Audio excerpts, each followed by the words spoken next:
Day one of the USA Track and Field Finals is done. It's over. 2 10Ks are in the books, and they're 2 great 10Ks to begin with. Let's start by having a drink for one Lopez Lomong, the only U.S.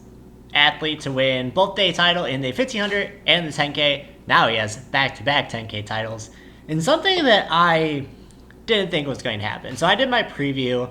I wrote a ton of words going through each event by event by event. And honestly, looking at the start list and looking at Lopez Lomong, looking at Shadrack Kipchirchir, and just everyone else in that race, I didn't think Lopez was going to win it like this. I thought if he won it, it was going to be similar to last year, to where maybe it's a slower race because of Lopez's speed and explosiveness, that he'd be able to kind of show himself and just be the faster athlete in general over the last 4 miles. Lopez took this race over. And what we saw in both these races, in the men's 10,000 and the women's 10,000, is the athlete that had the fastest foot speed, the fastest track times, was able to just insert their will all over the track. Let's talk about the women's race first before we go totally in depth to the men's race. In the women's race, my predictions beforehand were that Emily Sisson was going to win, followed by Marielle Hall, because that's how it had been going all spring. Emily Sisson beat Molly in the half marathon in Houston, the marathon in London, the 10K in Palo Alto. But things didn't go that way tonight. What you ended up having was a group of 5 down the home stretch. A group of 5 that was Emily Sisson, Marielle Hall, Marielle Hall, Kellyn Taylor, and Steph Bruce. I thought that Steph Bruce out of the NIZ crew would be the one to make the jump up. 3rd place finisher last year behind Marielle Hall, behind Marielle Hall. It didn't play out that way because one, Kellyn Taylor was game, and honestly at times she looked like she was the best runner in the field. But let me read off some splits to you. 71, 69, 66. That's what Marielle Hall closed the last 4 laps of this 10K in, and just put space between everyone. Space between Marielle Hall, space between Kellyn Taylor, space between Stephanie Bruce and Marielle Hall, who had all been packed up for the majority of the race. Lap after lap, all 5 of those were kind of switching off duties. For the most part, Steph Bruce and Kellyn Taylor were hanging out in the back. Then you have Kellyn Taylor move up. Marielle Hall is the odd person out. Marielle Hall and Emily Sisson were switching off duties until about 5 laps left. Marielle Hall moves up, 74.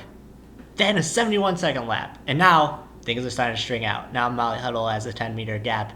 Then we have a 69-second lap, and the penultimate lap, that did it. That's over.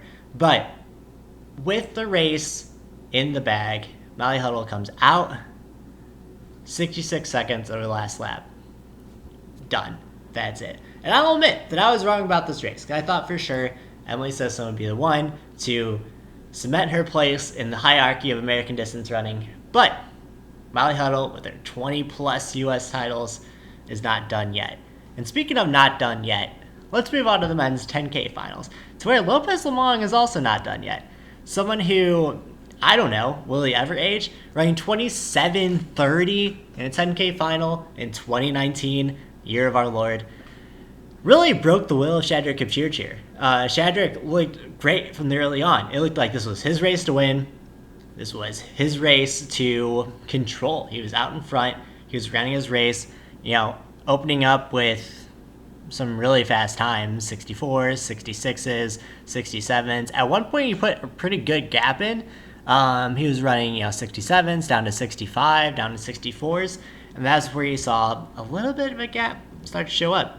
Shadrack was off. He was off the front. And behind him, he had Lopez Lomong, Leonard Korir, and Rasa.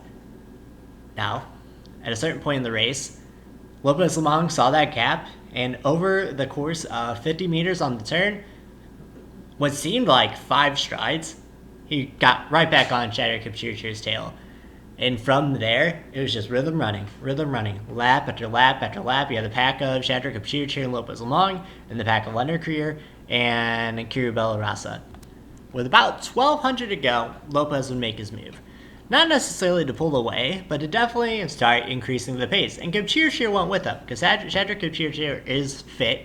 He's someone who wanted this win badly. You could see it on his face. But Lopez never looked he never looked like he was struggling that hard, even when Shadrack Kipchirchir was really pushing that pace on him.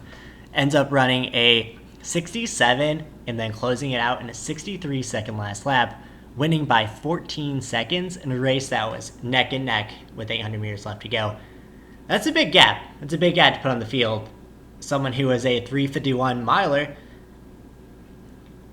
Lopez has all the speed and all the endurance in the world. Someone who just continues to impress me, and I picked him as my dark horse candidate, but I didn't think he would win it like this. So in the end, it was Lopez Lomong, followed by Shadrack Kipchirchir, followed by Leonard Korir. In the women's race, it ended up being Marielle Huddle, followed by Emily Sisson, followed by Kellyn Taylor. So those are your 6 athletes who have made Team USA tonight on day 1 of the USA Track and Field Finals. So thank you guys so much for watching. Check back in tomorrow where I'll recap the day 2 finals. Maybe we'll have a couple more races to go over.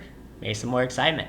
We'll see. Subscribe to the channel if you want to see them as soon as they come down. Give me a little thumbs up if you, if you enjoy me, if you were entertained by this video. And we'll talk soon.